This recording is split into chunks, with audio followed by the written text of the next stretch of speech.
আমি জয় চৌধুরী যদি এক বছরে যদি আপনাদের মন জয় করতে না পারি, পাস করার পরে এজিএম এর দিন আমি নিজে বরখাস্ত দিয়ে আমি চলে যাব। আমি কি বলতে পারি, কি করতে পারি, আমাদের কি সম্ভব আপনারা জানেন। সেটা যে পরিকল্পনা আপনারা দিবেন ওইটাই আমাদের ইশতেহার। ওই দিন থেকে আমাদের কর্মপ্রণালী শুরু হবে। যেটা ভারতে করা হয় সেটা আমার দেশে করতে হবে। অন্য জায়গা থেকে আনা হচ্ছে সেটা বন্ধ করা হবে। আপনি যখন একটা জায়গায় মুভ করবেন তখন আপনি একা গেলে তার প্রাধান্যটা কম থাকবে। কমিটি গেলে মনে করবে শিল্পী সমাজের সকল প্রতিনিধি এখানে এসেছে, তখন আপনি মূল্যায়িত বেশি হবেন।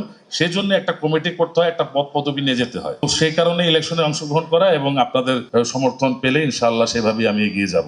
ফার্ম ফ্রেশ পাস্তুরিত তরল দুধ, বেশি ভালো দুধ। আমাদের এখানে দেখা গেল জাতীয় চলচ্চিত্র পুরস্কারের যে অনুষ্ঠানটি আয়োজন করা হচ্ছে, সেখানে জাতীয় চলচ্চিত্র পুরস্কার, অথচ আমার চলচ্চিত্রের নৃত্যশিল্পী নৃত্য পরিচালকদের অগ্রাধিকার না দিয়ে অন্য জায়গা থেকে আনা হচ্ছে, সেটা বন্ধ করা হবে। আমরা দেখি অনেক চলচ্চিত্র বিদেশে নির্মিত হচ্ছে এবং সেটা বাংলাদেশের চলচ্চিত্র বাংলাদেশের অর্থ দিয়ে নির্মিত হচ্ছে, কিন্তু সেখানে অ্যাকশন কোরিওগ্রাফিতে আমরা দেখি যে বাইরের কোরিওগ্রাফার নেওয়া হয়, প্লাস বাইরের ফাইট আর্টিস্টও নেওয়া হয়। এই জায়গায় আমার একটা বক্তব্য হচ্ছে, আমার দেশের ফাইট ডিরেক্টরও থাকবে, ফাইট আর্টিস্টও থাকবে। যদি আপনার তার কাজ পছন্দ না হয়, তাকে তার সমপরিমাণ রেমুনারেশন দিয়ে কাজ করতে হবে। যেটা ভারতে করা হয় সেটা আমার দেশেও করতে হবে। তাকে কাজে না নেন সমপরিমাণ আমার ফাইটের আর্টিস্ট এবং ফাইট ডিরেক্টর থাকতে হবে এবং তাকে সেই টাকা দিতে হবে, তারা কাজ করানো না করে। আর যারা দেখছেন আমার পুরো প্যানেলের কিন্তু অলংকার, তারা সবার চেহারার দিকে তাকায় দেখেন তো, জল জল করছে একদম আল্লাহ পাকের রহমতে। হ্যাঁ, সো অলংকারগুলোকে আমি পাশে পেয়েছি। এটা আমার জন্য আসলে আমার তো ক্যারিয়ার অনেক বড় কিছু না, বাট আপনাদের ভালোবাসা পেয়েছি, এটা আমি অনেক অনেক অনেক উপরে।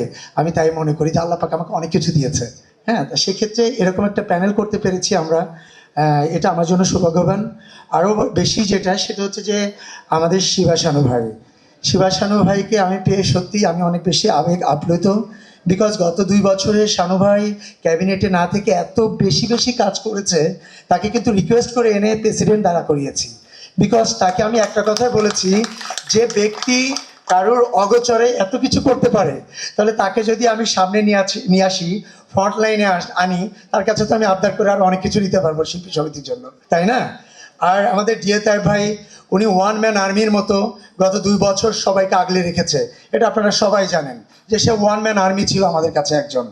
আর আমাদের এখানে আরও যারা আমাদের সিনিয়র যারা আছেন, সুব্রত দা, আমাদের সবার পছন্দ জ্যাকি ভাই, আমাদের সবার পছন্দ আলী কাকা, আরও যারা গত প্যানেলে ছিল, তারা সার্বক্ষণিকভাবে পুরা কমিটিটাকে এবং পুরো সমিতিটাকে একদম মৌমাছির মতো ঢেকে রেখেছিল, যে কোনো ধরনের কোনোভাবে যাতে আমাদের শিল্পী সমিতিতে কোনো আঁচ না লাগতে পারে। আর এবার আরও যারা আছে, বিশেষ করে শনিবার তো কথা না বললেই নয়, কি করছে সে আপনারা সবাই জানেন, একদম ওপেন ডায়েরি। আমি যেমন আপনাদের কাছে ওপেন ডায়েরি, আমার মাথার চুল থেকে শুরু করে পান নখ পর্যন্ত সবাই কিন্তু মুখস্থ।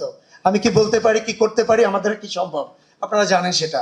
আমি চাপাবাজি করতে পছন্দ করি না, আমি পোল্টি মারতে পছন্দ করি না। আজকে যে লোকগুলো এখানে আছে, সেই লোকগুলোকে প্রত্যেকটা মানুষকে আপনার অ্যাসোসিয়েশনের জন্য দরকার। শুধু একটাবার পরীক্ষা করে দেখেন, দরকার কি দরকার না। আপনারা 2 বছর, সামনে 2 বছর আপনারা নিজেরা টের পাবেন। আর আমি আপনাদের ভাই, আমি আপনাদের সন্তান, আমি আমার বোনদের ভাই। আমি আপনাদের কাছে আমি ছোট মানুষ ভাই, আমি অনেক বড় কিছু না। আমার মানুষের ভুলভ্রান্তি হতেই পারে, আমি অনেক সময় অনেক ধরনের ভুলভ্রান্তি করে ফেলতেই পারি। তার জন্য এই না আপনারা আমাকে দূরে সরাই দিবেন, আপনারা মারবেন, আমাকে থাপ্পড় মারবেন, আমি তো আপনার ভাই, ছোট ভাই, বলবেন তুই এটা না এটা কর। সে জায়গাটা আমি তৈরি করে নিয়েছি। এই অ্যাসোসিয়েশন আমার না, এই অ্যাসোসিয়েশন আপনাদের সবার, 573 জনের সব অ্যাসোসিয়েশন এটা।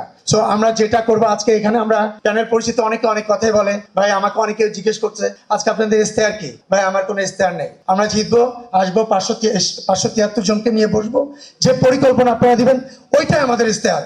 ওই দিন থেকে আমাদের কর্মপ্রণালী শুরু হবে, ওইটা শেষ পর্যন্ত আমরা কাজ করব। আর আমি আপনাদেরকে এটা কথা দিয়ে যাচ্ছি যে ইশতেহার আপনারা আমাদেরকে দিবেন। আমি জয় চৌধুরী যদি এক বছরে যদি আপনাদের মন জয় করতে না পারি, পাস করার পরে এজিএম এর দিন আমি নিজে বরখাস্ত দিয়ে আমি চলে যাব। এই সিট আমি দখল করে থাকবো না। আমি আর 1 বছর অন্যজনকে এই সিটে কাজ করার জন্য, আমি চেয়ারে কাজ করার জন্য আমি সুযোগ দিয়ে দেবো।